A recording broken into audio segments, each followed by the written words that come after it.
Welcome back to the You Never Know podcast. School's almost out for us three. This is getting pretty exciting. Yeah. Last one is college students. Yeah, we're almost done with school, but we're not done with the podcast, I'll tell you that. Guest this week, very interesting, very cool. She is the owner of the Boise Selfie Museum right down the street from the studio. Rachel, how are we doing? Good. How are you guys doing? Fantastic. Good. Starting to warm up a little bit out there. Oh, yeah. It's been so nice. It's hot today. And then it's going to rain the next 3 days or something like that. I saw that. It was supposed to lightning storm before graduation. Yeah, that'll be fun. Oh. So Hopefully it's not outdoors. Yeah. It is. It's on the blue. Oh, no. Yeah. So, Oh, gosh. Apparently you're not allowed to bring an umbrella, like if you're... like Oh, into really? the stadium? Yeah, you have to buy a poncho. So Oh. that Oh, sucks. man. What is it, like a weapon or something? You can't bring the umbrella? probably hides people or like... Oh, yeah, pictures and stuff maybe? Yeah. Okay. But enough about us. Rachel, before we kind of just jump into the Selfie Museum and how you kind of built that, why don't you just tell us a little bit about yourself, kind of like where you're from, kind of schooling, stuff like that, and what kind of led you to getting into this type of business? Okay, yeah. So how it happened was about 10 years ago, my parents were like, hey, let's move to Idaho. And my dad grew up on a farm, and so we lived in Washington at the time, and it's a lot more like Seattle, Metro, stuff like that. Mm-hmm. So he was like, Rachel, if we move to Idaho, then I'll get you a horse and we can have acreage. And like, feeding me all of like these, oh my gosh, that sounds so awesome, I didn't get my horse. Thanks for asking. Never received that. It was just a lie to get you to Idaho? Yeah, exactly. So we came to Idaho, and I liked it a lot better. I liked that it snowed, 4 Where seasons. in Idaho specifically? Nampa. Okay. Okay. So local. Yeah, and so I just kind of grew up here. I went to high school here, a little bit of middle school here, and then I got my CNA certificate while I was in high school. So I was working like 2 jobs. I had like a network marketing job that I did. I had a part-time job at a structural engineering firm, and then I did full-time as a CNA while going to school. Wow. Yeah, so by the time I graduated, like, I had some money in the bank. Yeah, And I loved it, and I loved that feeling of like, hey, I did this, I made this, whatever. And then a week before I graduated, I met my husband, and I was like, well, this is just going to be a summer fling because I'm actually going to Utah for school. I'm going to be a nurse, so, like, do with that information what you will. And so he was like, okay, cool, like, by the way, I flip houses. I'm like, oh, so I could be the next Joanna Gates. And so we just kind of got into real estate that way. Like, I just kind of like married into it. And so he's been doing real estate for a really long time. And when like it came to like, hey, are we going to get married, whatever, and we were talking and stuff, I was like, I'm not really comfortable with the idea of entrepreneurship. Like, I like to have my ducks in a row. I like to know when the money's coming in, how much. Just more security. Yes. And I think a lot of it was just like my dad, he started and grew some businesses, but then it never like became his full-time gig. And so there was like that unsecure feeling of like, oh, well, it's going to fail. We're going to have to file bankruptcy. We're going to have to, pull some money out of our butts and like get this going and stuff. And so he was like a little more settled in his career and stuff, so I felt like a little more comfortable. So I was like, I don't know. Well, I was still set on like being a CNA and like being a nurse, and then I hurt my back, and so I was like, oh, what am I gonna do now? Yeah, that doesn't sound fun, just walking around all day at clinicals and all that. Yes, and wouldn't so I was work like, out very well. I really can't do this anymore. Like, I'm not willing to sacrifice my body for my dream career. So then I had an existential crisis, and I was like, I don't know what I want to do and stuff. And then This is while you're still in Idaho, right? Yeah. Okay. Just want to make sure, because you said you're going to Utah, but I didn't think that. No, I stayed in Idaho and stuff. And then so we got married, and so I stayed here, obviously. And then I got pregnant with my twins. Okay. And I was like, Very wow. And I had a lot of health problems with the pregnancy and stuff because they were twins and they share a placenta. And I was like, There's a lot going on, yeah. there was a lot going on. And so I was like, well, okay, I'll just like take a breather, kind of get my body back to where it should be, solve these health problems and stuff like that. And I just was like, I don't have this burning desire to go back to the workforce. And it was kind of like as a mom, like I definitely had the existential crisis of like, oh, I can never accomplish what I want to accomplish. I can never do what I want to do. Like I have these children and they're just going to chain me and like I can't accomplish. And so there was like that mourning what could have been type thing. And so finally my husband was like, Rachel, like you can be like who you want to be. Like it's okay. You know, like we'll figure it out. And I'm like, no, I'm all being dramatic, like, no, I can't. And so I started following a bunch of other women on Instagram, and I was like, hey, they birthed children too. Like they had children come out of them too, and they're doing that, and they're doing this and stuff. And so at the end of the day, I just realized like I had more ambition than that I could hold. That's kind of when your whole entrepreneurial spirit kind of shined through. Yeah, and so I'm like, well, I can't just like go to a 9-to-5 because then I won't make enough starting out to pay for childcare. So I was like, I want to be an entrepreneur. And I went to all of the seminars with my husband. Like I knew like the business principles and this and that. Like I had been to all of the trainings that he'd been to for the last 4 years. So it was kind of like, I feel like I could do this. But for me, it wasn't about like, for me, I knew I could build any business. For me, I wanted to build a business that really like matched me and like that I had a passion for. Right. And so then it was just hard because, okay, I know my game plan. I just don't know what passion. I don't know what my passion is. I've definitely had a hard time trying to Yes. figure that out I too. think we've all struggled with that. Yeah. Sure. It's like, and people ask you all the time, they're like, what's your why? What's your why? What's your why? And I would tell them and be like, that's not a good enough why. You're not going to be successful because that's not a good enough why. They told you that? Oh yeah, absolutely. I had people like, oh, you might want to work on that. I think it's good that you at least have a why. Yeah. Yes, That's exactly. a good point. I'm kind of going through that right now too. You know, I got the media thing, I got the podcast. Like, I don't know what I'm doing, and it's like I'm kind of I think I'm trying to find that why right now. Is like, why do I want to do this over this, or why do I want to do that? It's Absolutely. it's a mess right now. You question a lot this when you're this age. Yeah, especially yeah. where we're at, just about to go into the whole workforce and everything. Yeah. We have no Good idea luck. what we want to do. Yeah, Yeah. because we had started a couple businesses, and we actually just sold one. It was out in Nampa. We owned the paddleboard shack out at Lake Lowell. Okay, cool. And I liked it, but like it was nice because I learned a lot of like managerial skills and like work like employing teenagers is difficult and stuff. Yeah, I bet. Yeah.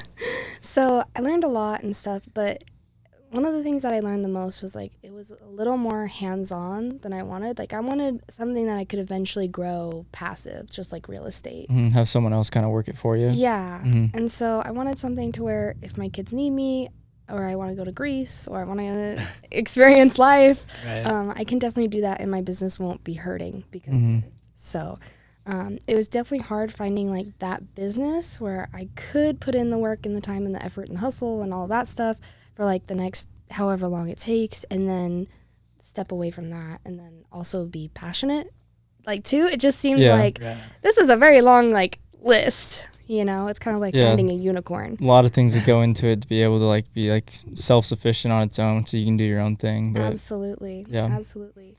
So I was kind of stuck, and back in October, we went to a mastermind with one of our friends. He does our marketing for Dan Real Estate. And so we went to his mastermind, and it was like nugget after nugget after nugget. And he was like, yeah, and he had Colin Yerserson come and join. He's like a YouTuber and stuff. And so we got to hear from Colin, and they dropped so many good like truth nuggets, I felt like, because it was like Colin's story was like, oh yeah, I was working at this job, it was secure, it was stable, and then I was like, I don't want to do this anymore. And so he's like, I wrote down what I did every single day, and I kept a tally of like, okay, I made this much this day, and this is what I did. The next day, okay, I made this much this day, and this is what I did. And so then he could see like, okay, this made me money, this didn't make me money, like let's pivot, let's do whatever. And so I was like, oh my gosh, I should do that. And so I just wrote down like every day, like, okay, this is how much money I made. And there were a lot of zeros. But I learned like, oh, hey, like even though I'm a stay-at-home mom, I can make some money here, I can make some money there and stuff. And one night, me and my husband were sitting down and we were watching Undercover Billionaire. And I was really inspired by that because at the time, like with real estate and the flips going on, like we didn't have 2 pennies to rub together. Like we didn't know how we were going to make our mortgage, how we were going to put milk in Lucy's bottle, like none of that stuff because like one flip we worked on, it had a double sliding glass door. Well, that's a special order that takes 6 to 8 weeks. So that pushes the whole project out 6 to 8 weeks. We can't sell it without a door. And then the countertops, that's another 6 to 8 weeks and stuff. And so we really had to scramble and get creative and stuff. And I'm sitting there, I'm watching Undercover Billionaire, and I'm like,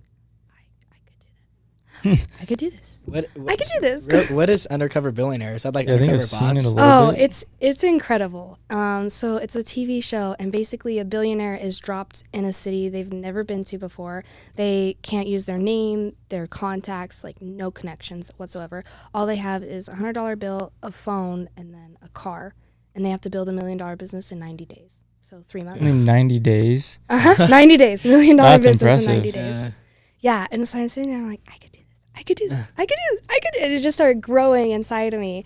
And I'm like, okay, I'm going to do this. How much was your husband on board with Not this at at all. the time? Not at all. He was still like, no, we're flipping houses. Like, that's what we're sticking to? Absolutely. He was like, oh, I wish you'd be more involved in real estate, like, and all this stuff. Like I'm more like maybe like interior design or like get your license definitely. or something like that? Yeah, he was like, I want you to help like design the flips, and I want you to do the marketing, and I want you, and I was like, oh, it's not really my passion. Like I did the marketing for a while, and I was like, you guys gotta hire someone. I can't be doing this all the time. Seems like a lot of work and just hard to Absolutely. like find the right demographics and all that, and just how to really phrase it for each. Yeah, like, especially people. because like I don't have the software, you know. Like, Yeah. I don't have the software to figure out where our followers are from, or if they're viable, or if they're whatever. Like I'm just a kid with a laptop. Yeah, it's all of us too, pretty much. Yeah, well, Brandon's exactly. got a little more over there, I guess, actually. Yeah. Just a little bit. Yeah, and so my husband was like, no, like, let's focus on real estate. Because I swear, he was born, like, he just came from his mother knowing real estate was the thing to do. Like, he was just born with, like, real estate. And, like, for me and a bunch of other people, it sounds like, it's like, I didn't have that. Yeah. It was kind of like trial and error. Like, what do I want? What am I passionate about? What do I want my lifestyle to look like 10 years from now? Right. Definitely. So, like, after watching what was it called again? Undercover Billionaire. Is that when you just started trying to think of, like, what you wanted your business to be? And then you, like, how long did that take you to kind of figure out? Yeah. So when we were at the conference in Miami in October, we were looking for some fun things to do. I planned, like, a day for us to just go explore Miami. And so I was like Googling like fun things to do, and I'd heard rumors about a selfie museum, and I had heard rumors that a selfie museum was going to come to Boise, but that was like back in like 2014 that I'm hearing all these things. So I'm like, I don't think there's one that I know of. Like, let's go check it out. I want to see what it is. I want to come back and come to Idaho and be like, look what I did, you know, to all my friends. And so we went. We had a blast. We spent like 6 hours there because like he's in real estate. He always needs content, right? Like content. Yeah. So we're banging out all this content. We're having a blast. It was fun. It was like this whole experience, like this whole culture of like, I'm in a content creation studio and people aren't like, what is this weirdo doing over here with a video? Like, can you stop? Like you're in public, you know? And so I walked out and my husband said, this would do really well in Boise. And like right as he said that, I'm like already thinking, like the gears in my mind are already like turning, and I'm like, I could make this, but I could make it me, and I can make it Boise, because Boise has this whole like vibe and culture going for Definitely it. different from Miami for sure. Yeah. And so it was just that like, oh, I felt like it was a challenge to be like, oh, I'm going to challenge myself to be creative, but also to put my own twist on it, but also to incorporate Boise in it and stuff. And so it was really unique for me, definitely. That sounds like a really good idea. Yeah, it sounds like kind of just everything just kind of clicked at once when you saw the selfie museum there, and how it's kind of, you can make it your own, and Boise kind of home. It kind of just all kind of melded together super quick. So what was the actual process like in terms of like creating that spot, I guess? And like what is a selfie museum? Yeah. So I had only been to one. It wasn't like I had someone like a real estate mentor who was like, this is how you get leads, this is how you farm, this is how you I wasn't gonna pay for the franchise rights. Like, I don't have 2 pennies to rub together. I can't buy milk. Like I'm not gonna pay for these franchise rights. So I just, like, from memory and from our pictures, I just went room by room and just typed out, like, okay, in the blue room they had a coffee table and a chair and a like picture frame and stuff. And from there, I just started like listing everything, and then like the cost of each item, if I could find it somewhere cheaper, if I could get creative with it, kind of find new avenues to make it cheaper, but also look nice. Yeah. And so there was a lot of that, just like, okay, what rooms do I want? How many rooms do I want? And then I got to the point where I'm like, I could come up with 50 rooms, but if I only have a studio apartment the size of like 600 feet, like square feet, then that's going to be an issue. Yeah. So then I reached out to a real estate agent, and like a commercial one, and I was like, hi. I show up and I'm like, hi, I'm extremely young and I want to buy a commercial spot. And it, like, oh, by the way, if you could make it like 3,000 square feet, that would be great. Like, and he's like, okay, like, I'll see what I can do. And I'm like, oh, and like downtown Boise too. And he's like, so what are you doing? I'm like, oh, it's a selfie museum. And he's like, that's unique. Like, what's that? Like, tell me about it. And so I started showing him my dream board, essentially. Like, I just came with a little PowerPoint that was just my dream board of the selfie museum. So it had like, okay, here's my wish list, and here's like what the rooms I want, and like here's my pictures and stuff. Like, it was literally just a dream board that I showed him. And it's nice to one thing that I learned is like being able to communicate your vision effectively to those around you really, really makes the process a lot smoother. So for me to bring my dream board, even though he's a real estate agent, like for me to bring my dream board and be like, here. At least you came with something, not just like, hey, I have this idea, what should I do? You know? Exactly. And so he actually got me this perfect spot, like literally in the next building over. That's awesome. So the whole studio is just a bunch of rooms where people can make content in each of them, or is it like they have different backdrops and stuff, or is it kind of all over the place? Yeah, so right now we have 14. There are 2 surprise rooms that I'm working on, so I'm excited to like showcase those. But right now we have 14, and then I actually switched out the blue room. I just couldn't drive with it. I was like, oh, I love it. So it's now a blue butterfly room. Very nice. Was that like the original room that got inspired from Miami or something like that? Yeah, like the blue room, and then because that was my husband's favorite, and I was like, yeah, like, I don't know, but once you, like, as a business owner, once you stare at it for so long, you're like, all right. Got to mix it up a little bit. You kind of start to question it. It's like a creator in your content. Like, the more I watch my own videos that I make, the more I'm like, yeah, I don't like this. Like, it's absolutely. I'm sick of it. So Yeah. How often do you plan on changing, like, the rooms around, or like that type of thing? Yeah, so we'll change out a couple, like, every 3 months, and then for Halloween and for Christmas, we're going, like, big. Like, expect like probably 4 to 6, maybe even 8 of them to change. And how many rooms total are there? There's 14. Oh, wow. Yeah, so I'm expecting like this huge, I mean, because I go all out for Halloween and Christmas anyway at my house, so to have a whole studio where I can just have a couple holiday rooms. Yeah. That's very cool. When did you guys open up? So I wanted to keep the 90-day challenge as much as like close together as possible. From October, right?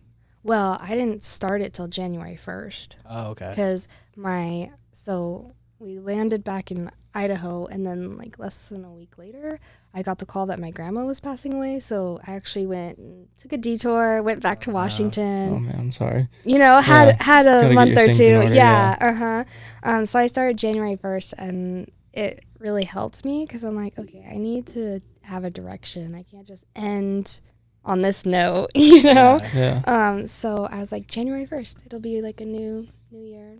new trial. Yeah. This year, January 1st? Mm-hmm. Oh, wow. Yeah. That's a quick start. Yeah. So I wanted to keep it as close together as possible, and I didn't have $100. I didn't have any money. So I was like, okay, 90 days. So I don't have the money, but I have connections. Like I have people. Like I have like my sphere of influence that I've been growing and cultivating, like even throughout high school before I decided to be an entrepreneur and stuff. And so I just started like referring people to people. Like you can make so much money off of referrals, and people don't realize it. They're like, oh, that's a nice, like, okay, cool.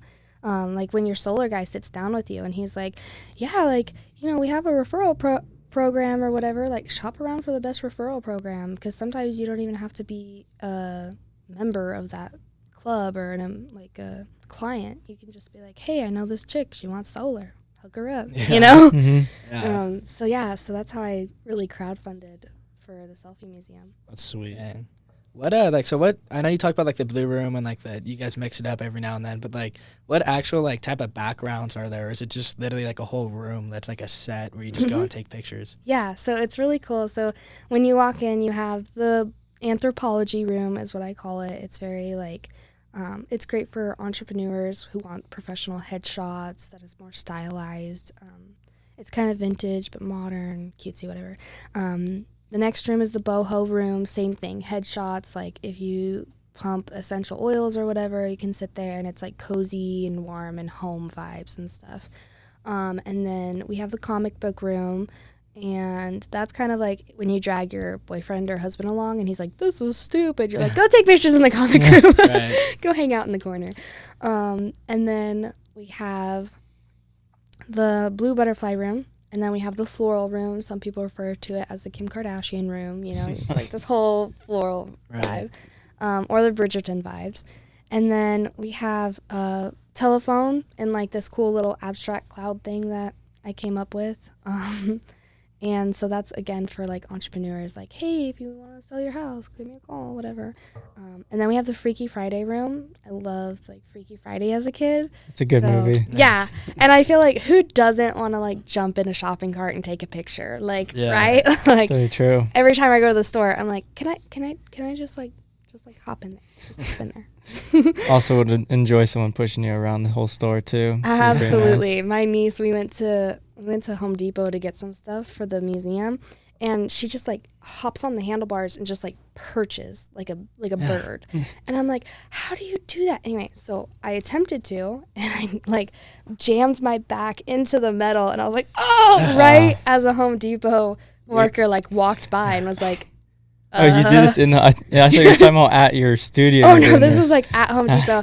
And I was like, we lock eyes right as the metal goes into my spine. And I'm like, hi. Like, just like Did that. you just get like flashbacks when you hurt your back before and you couldn't be a nurse anymore? I know. I was like, crap, I got to go to my massage therapist. So do you have 100% like creative input on the backgrounds and the rooms and the designs, or do you kind of have a team that helps you with that? No, it's me 100%. Like I said, like my husband was like real estate all the way. So when I would talk to him about this crazy harebrained scheme of like, hey, your wife's gonna do this, he's like, don't even talk to me. You're stressing me out. Like I just want to focus on real estate. Like I'm in my little room and you can be in your little room and it'll be good. Does it help that he like flips houses? Because I feel like when you flip the rooms and different themes and stuff, that would be a little bit maybe more like save some time on like labor and stuff like that. Yeah, absolutely. I was like, this will be great. We already have our own construction teams and stuff. Like how deep is the process when like, changing out a room? Like do you like, gut it all the way down to the paint, or is there like physical objects or props involved too? Like are you familiar? I think it's kind of like the same concept. I think it's down in LA. But they have like a pool of sprinkles. It's like, oh yes. Oh, I know what you're talking about. Yeah. It's like they have like physical props that you can like take pictures of. Is that kind of like what this is too? Like there's like not only paintings on the wall, it makes it look like you're like in a bubble, but like there's also physical props to like take pictures with. Yeah, absolutely. The banana room has a swing. The Freaky Friday room has a shopping cart. We have this 5-foot big Crayola yellow crayon. So there's definitely like interactive stuff. My favorite is the Nightbrite Room. I don't know if you guys played with those as a kid. Isn't that the like? I think it's like so, the yeah. colorful like they light up. Pegs? Yeah. Yeah. So we have an entire like adult size Oh, that's room cool. full Sweet. of Nightbrites. Is that anyone can like put on their own stuff and like make so whatever? you can go in and put like iHeart like TV or whatever. You guys ever make like a giant mural out of it or something like that? Yeah, my niece, she did a really pretty like butterfly, and then she like did this bunny thing, and That's it was cool. a cool vibe. I feel like Nightbrite's definitely like fading out of adults, like, or like kids now. It's like, Oh yeah, like, I completely forgot about those. Those things Yeah. are so cool though. Or like the etch and sketch. Did you ever have one of those Oh, where you like got the two yes. knobs and you draw the stuff on it in the sand? Those were hard. That would be Yeah. a cool room too, like a Yeah. giant etch and sketch. Just like a playroom. I'm pretty writing much. these down. I'm writing these down. So is your biggest demographic though, like females? I'm guessing because you were talking about how they drag their husbands and throw them in the comic book room or whatever it is. Do you have a lot of like guys who just go in by themselves and do it? Mostly photographers. Like if they're Okay. male, they're a photographer, and they're like, hey, I need photos for my portfolio and stuff. So that's been nice. Or they're like, hey, I need headshots for my podcast or whatever. So kind of like in the entrepreneurial. I was gonna say, yeah, what is like your target audience when you were like opening this? Was it aimed towards more like the younger generation, like I guess that 18 to 24 or younger, or like more of that, you know, family fun zone? Like what was when you were building and opening it, what was your envision and target audience? Good question. So I based it off of me. Okay. Because I walk in and I'm like, oh, I'm my perfect client. Like this is Sure. what it is. And I knew that like I needed content because I wanted to grow my Instagram and I wanted to grow my sphere of influence and I wanted to be able to monetize that. And I knew I wanted to build a business, but I didn't know what business. So like for me going into the Miami one, it was like content. And it was really nice to be around people at that mastermind who weren't ashamed to be like, yeah, we're on a yacht on a Monday. Let's take a like crap ton of videos and photos and like use this as content. Mm-hmm. And that was really awesome because like around here, it's like you try to create content. People like, are where gonna you're at. stare and stuff. Yeah. Yeah. Or people are kind of like seriously? Like you're doing that now? Like isn't that a little insensitive? Like, You know? when else am I gonna do it? Yeah, exactly. It's like you kind of got to take it when you can because it's not like you wake up today and go, oh, I'm going to create content. And then you got to go do your makeup for 30 minutes, do your hair. I mean, you guys don't have to worry about this. No, I've noticed that though, that Boise's, you get a lot more like dirty looks and stuff, even if it's just like, I don't know, street interviews or just trying to do like record Anything, yourself. yeah. I feel like anything. just taking pictures with the boys sometimes. It's like Yeah. people will stare. It's like, okay, am I not allowed to like do this? Yeah, Like, it's Yeah. like it's I like don't not a care. thing here yet, where it's Yeah. like you can record yourself in yeah, public. The Yeah. influencer bug. Yeah, the hasn't came to influencer Boise yet. vibe's not here yet. Yeah, for sure. So just having that like safe space for people to come and be like, this is what I actually like genuinely need. Like the number one issue for content creators is content creation. Mm-hmm. And that's what they said at the seminar. And like a light bulb went off and I was like, so what you're telling me is that I don't have to be a content creator. I just have to service them and I'll make a shit ton of money. Yeah. And so it was kind of like how that happened. And I knew like what I needed, and I needed a place to go and create content where this was like normal. And I wanted to like bring that culture with me of like, hey, like you need content. Let's build it together. Let's do that together.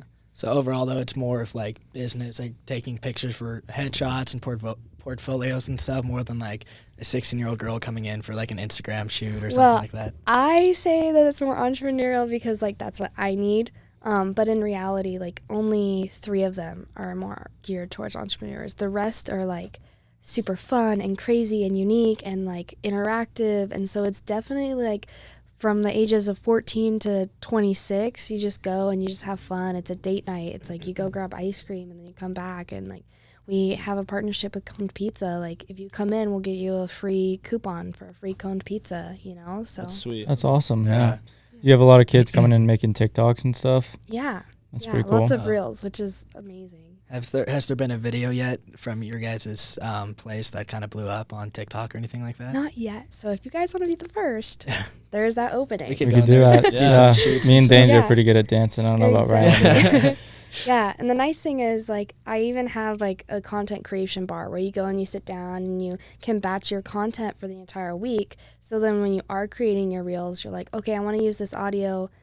But, like, so, like, when I go, I usually find an audio, like, 6 days after I want to create the reel. So I already have the video footage. I'm like, oh, I wish I had, like, me lip syncing to this. Or I wish I, like, put the camera down and pretended to stomp on it or whatever. The nice thing about the content creation bar is you just go and you sit there and then you're like, oh, my mouth is a little off. Okay, well, not a big deal. You just hop up and reshoot it and then come back. So you can, like, really, like, get it all down and out, like, within 30 minutes. And then when it comes time to post, just click the post button. Yeah. That's cool. Do you guys have, like, your own photographers and stuff who work there, or do people just bring in their own for the most part?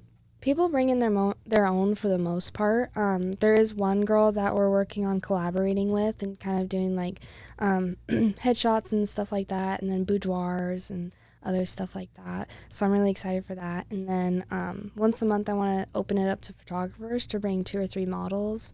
I'll supply, like, drinks and snacks, and then they can just do that to build their portfolio. Nice. So do you have employees, or is it just you? Because you were kind of talking about before, like, your management team and stuff like that. And when I DM'd on Instagram that your guys' Instagram, I thought it was going to be the owner, and she's like, well, let me reach out and see what she says.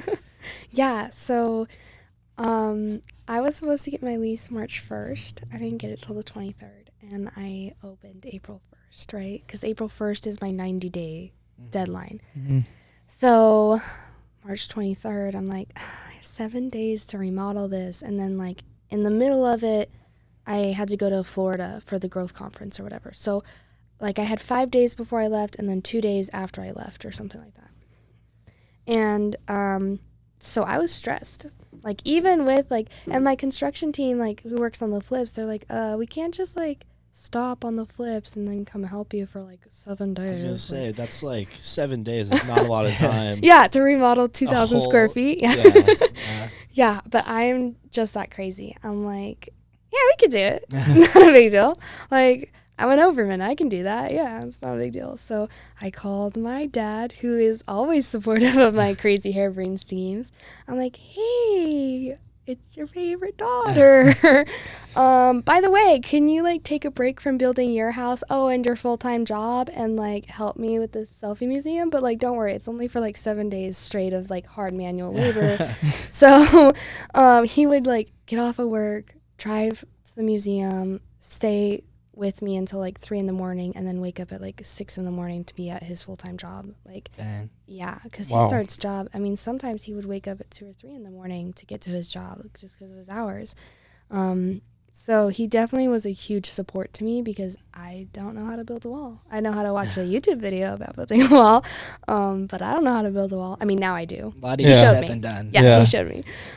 So that was a huge help to have him and my mom come over and paint. And then, Yeah. That's cool. So when you first got the place, it was just basically an empty kind of warehouse looking thing, but not like a warehouse, but so you had to build all the rooms and stuff. Yeah. Okay. Yeah, we now had to. I'm putting it together. I thought most of the work was mainly just painting walls because I Oh, thought I you already wish. had rooms, but I thought so too. But yeah. it was funny. I walked in, and at first I'm like, we're going to take down all of these walls. And then, like, 20 minutes later, I was like, that's stupid. I need these walls. Like, I can't just go in and, like, tear down a wall like Joanna Gaines. Like, she walks into every house, and she's like, we're going to take down all the walls. Everything, yeah. It's going to be great. And then I'm like, no, this is different. Like, Was that ever a concept? Is just do, like, an open floor plan where it's, like, you know, every 10 feet is, like, you know, you have your own box, essentially. And, like, you'd have to measure it to, like, the iPhone camera, you know, because I assume that's what probably is one person's standard camera would be coming in is, okay, the iPhone camera measures, you know, 10 feet side to side.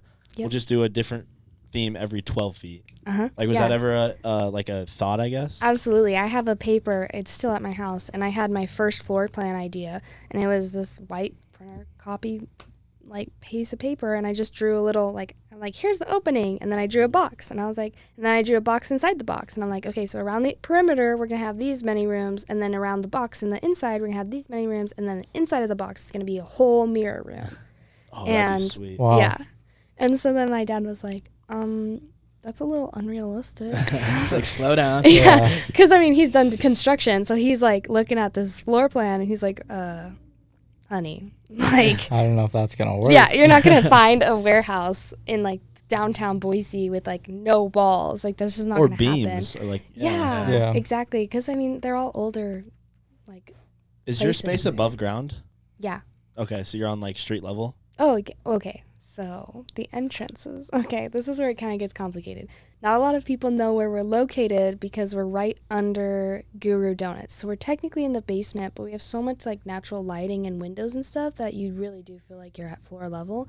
And then like you even like walk out and anyway. So the staircase is at the corner of 10th and Main, and then you go down the staircase, and then that's me. That's cool. So you're literally right next door to us. Yeah, Yeah, yeah, you yeah. record Yeah. SB Studios Were on. you there working right before you Well, walked over it's here? funny. I picked up this huge box for like the patio bench, and I'm like shoving it into my car as I'm like video like recording with my marketing team, Nor, and I'm like, yeah, it looks great. The numbers look great. I'm like shoving this box into my car, and then I plugged it into my GPS, and then I literally get here, and I'm like, oh, I already knew where to go. Could have just Like, walked. How to that was walk, dumb. like, 10 That was feet. dumb of me. I couldn't be like, oh, they're like 2 digits away from my address. Got it. But funny. actually, we had to change our address 3 times because the first 2 my property management gave me weren't the right ones. And so I was going with the second one, and I was like blasting it out like to marketing. I was like, yeah, this is the address, this is the address. And then the city of Boise calls. Hi. Was it sending people to the wrong place? I don't know if like the first one definitely was. The second one, like people kind of knew because it was like the same address as Guru Donuts. So people were Okay. like, oh, okay, like I'm here, but I don't see you, you know. Yeah. And so there was a lot of confusion. And then the city of Boise called me and was like, knock it off. Like, no, can't do that. And I was like, oh, sorry. So we finally got it figured out. Say this Yeah. building used to be, if you typed it into Apple Maps, it'd take you to Meridian. There's the same exact address out in Meridian. And so like when I was coming to like look at this studio space, I was like, oh, it's out in Meridian? I don't know if I'm interested anymore. It's like, no. It's like right next to Guru Donuts on Main Street. I'm like, okay, I'll find it eventually. Yeah, like the first address was sending people like a block down to like Foot Dynamics. So people would show up to this foot store and be like, hi. I don't need pictures of my feet. I want the whole path. This isn't Feet Finders.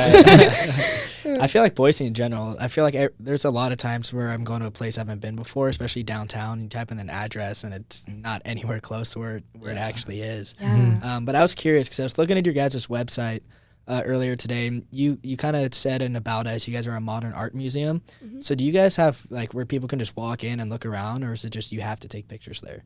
No, but you can just go in and walk around and have a blast on the swing. Like, you don't have to take pictures and stuff. Yeah. Is there any like art or anything like that's kind of like a museum vibe? My art.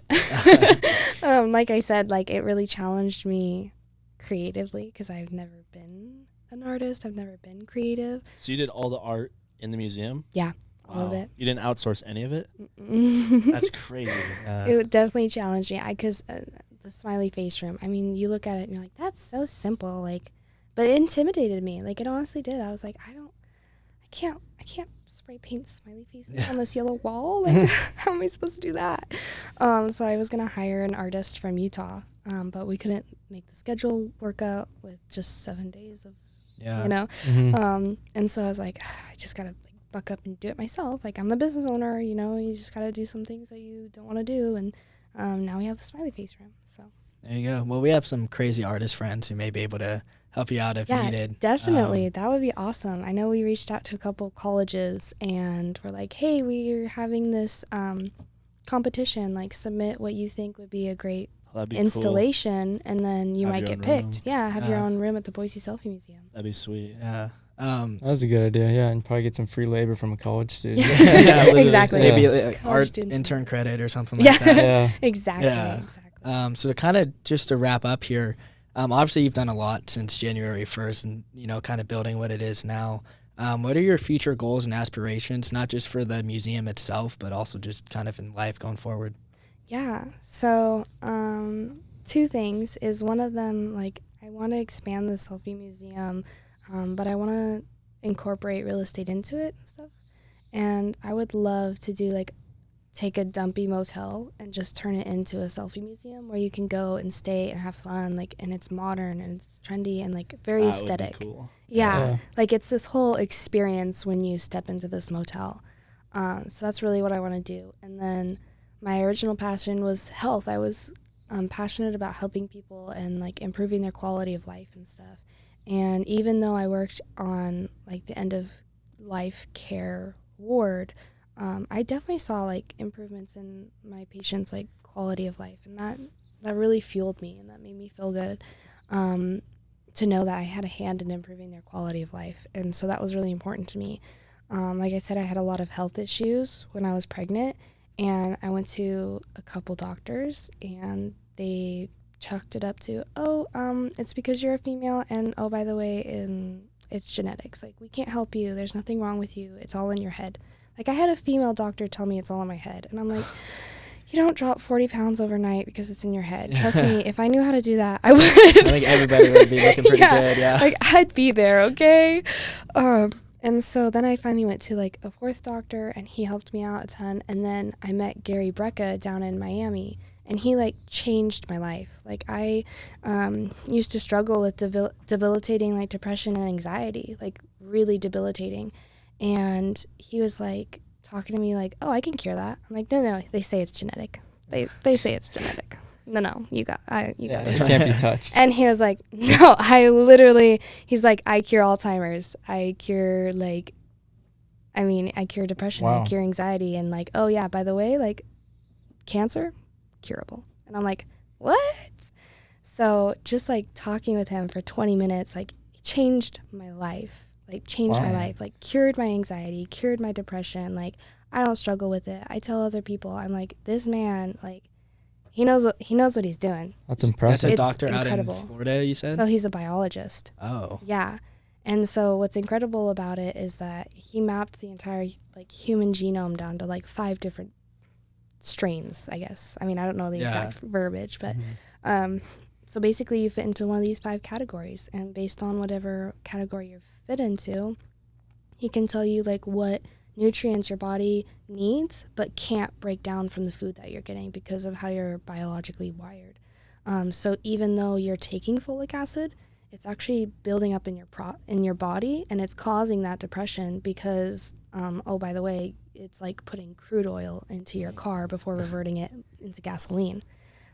So once you know what nutrients your body isn't getting but needs, then your amygdala can calm down, and it's like, oh, we're good. I have my magnesium, I have my iron, I have what I need.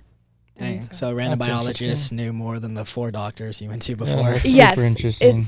It's incredible. His entire backstory and everything is really incredible, and just like talking with him for 20 minutes helped my life vastly. And so I really want to franchise a 10X health system because I know how much it affected me, and I know how many people are out there, because my grandma died of Alzheimer's in November. And so I just look at how many people like struggle with Alzheimer's and dementia, and we're the only first world country that calls it Alzheimer's and dementia. Every other like country calls it type 3 diabetes.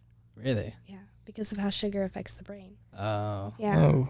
So it's incredible. Interesting. I did not know a lot of this. Yeah, no, like, just like I went down this whole rabbit hole of like vitamins, and it's then you're jumping into like America's like health problem and our eating habits and all that stuff.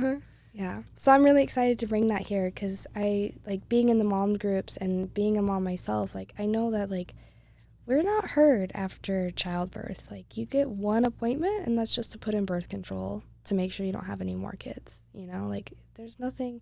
Like, my OB still refuses to see me. She's like, I can't see you unless you're pregnant. I'm like, oh, so what about this organ that I have in my body? Like, how do I take care of it? So yeah, we're not.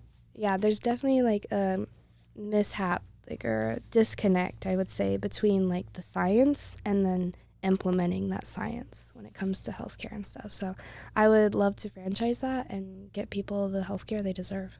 Yeah, awesome. Oh, that's awesome. What? Just before we wrap up, where can people find you, or the Selfie Museum? Yeah, so my Instagram is at the Rachel Danner, like THE Rachel Danner, and then we're just Boise Selfie Museum on Instagram, and then BoiseSelfieMuseum.com. Cool. Awesome. Well, it sounds like you're going to be doing a lot of good for the world here in the future. Thanks. We all wish you the best in whatever comes your way. Mm-hmm. And until next time, you never know.